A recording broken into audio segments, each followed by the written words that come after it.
নমস্কার বন্ধুরা, দুধ পুলি তৈরি করেছি। চলে আসুন সবাই, কিভাবে তৈরি করছি দেখুন। আমরা চালের গুঁড়ো সিদ্ধ করে নিয়ে এইভাবে দলা করে নিয়েছি আটার মতন। এখন গোল গোল করছি বাটির মতন। নারকেল নাড়ুর মতন পুর করে নিয়ে তাই দিয়ে দিলাম এইটা বাটির মধ্যে।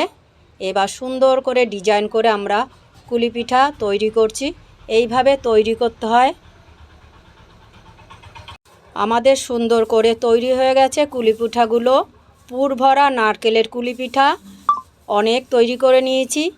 কি বলুন তো, এইটাকে আমরা চুষি পিঠা বলি। সুন্দর তৈরি করে কেটে নিলাম আমরা ডিজাইন করে। দুধটা এলাচ দিয়ে ফুটতে দিয়েছি। এবার ফুটন্ত দুধের মধ্যে কুলি পিঠাগুলো দিয়ে দিলাম। সুন্দর করে সিদ্ধ হবে, সিদ্ধ হতে রয়েছে। এরকম সবটা আমরা দিয়ে দিলাম। সুন্দর করে ফুটে উঠলো।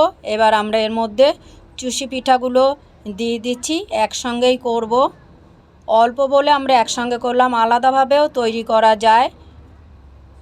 আমরা চিনি দিয়ে দিচ্ছি, চিনিটাও ফুটবে। আমাদের পিঠা তৈরি হয়ে গেছে। বন্ধুরা চলে আসুন মুখরোচক পিঠা খেতে।